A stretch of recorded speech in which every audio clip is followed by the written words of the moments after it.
Okay, class, start up. Good evening, class. Good evening, sir. Okay, may sit down. Parang hindi nyo ngayon. Sir, naka-absent po, sir. Hello, ang dami absent. Okay. Bakit kaya? Okay, class. Para sa event, mag-assign ako ng dates based on national strengths. Sino kaya pwede? Sir, ako na po operations lead.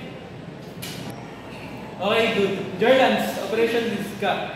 Logistics, supplier, negotiation, teacher. Sir, ako po nakakuha ng pinakamataas na grade sa cost control. I should be the financial lead. General, magaling ka sa numbers, pero financially risk, savvy. Hindi bagay sa babae.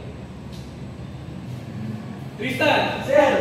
Ikaw na lang mag-budget lead with Jorlan. Okay lang ba? Kami, sir. Kami na bahala sa finances. Sir, that's unfair. General is the expert. Wendy, relax ka lang. General, ikaw na lang mag-decoration sa aesthetic at oversight. Ara, ikaw na lang sa guest list. Fine details, magpasok sa inyo. Sir, I use specialized kitchen inventory. Hindi po guest list.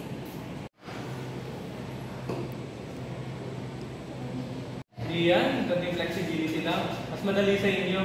Pakisabi na nga lang pala kay Hazel, siya na yung mag-type. Okay, finalize na. Jordan, Tristan, get started with financial. For girls naman, simulan nyo ng manual labor.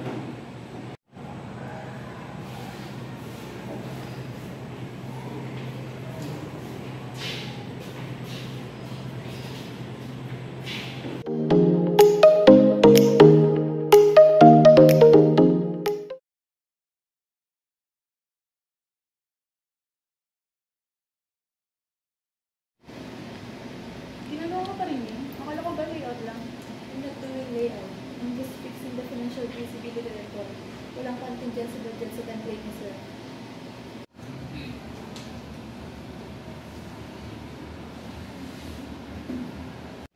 Janet, tingnan mo to.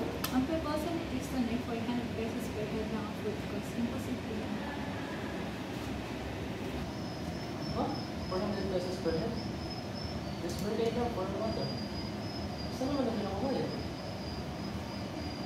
Sa lumang business school event last week, hindi pa kasamang inflation.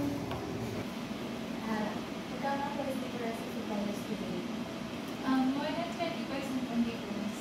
Jared's budget is under funded by 290,000 pesos. Kulang pa tayo sa very processing. 220,000 pesos? Automatic pay yan. Parang gusto lang nila may free ang proposal nila. Hindi variable. So, the teacher today is a portion of 200,000 pesos. Ano ito pa kayo this one?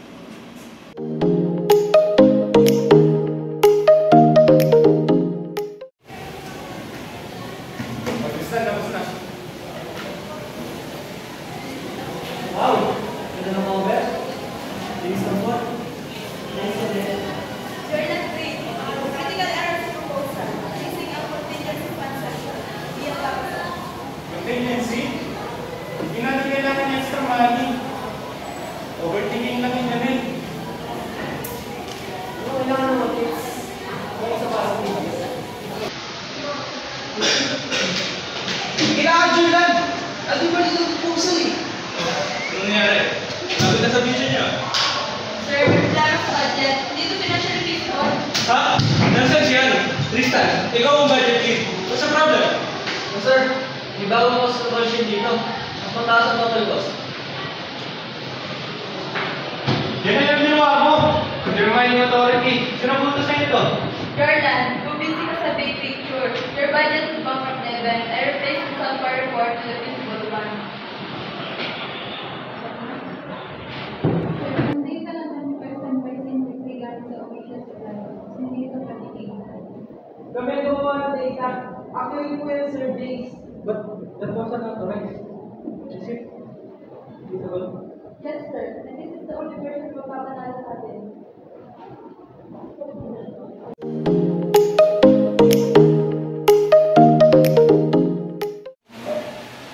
Final submission. Who will present the financial overview?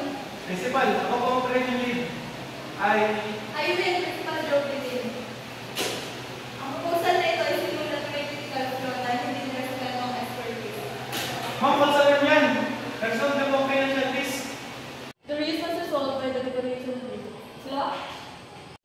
I was assigned decoration, pero I had to take over as the financial feasibility lead. My gender was used to justify a trivial role, pero ang expertise ko ang nag-save sa event. Ma'am, but that wasn't the same structure. Mr. James, I did your expenditure facility not to reinforce stereotype and resilience. I am more interested sa tamang nagkayasin 290,000 lang kaysa sa tamang mawa nito. Sarah, get the file. Yes, ma'am. Hurry up! Sorry po, ma'am.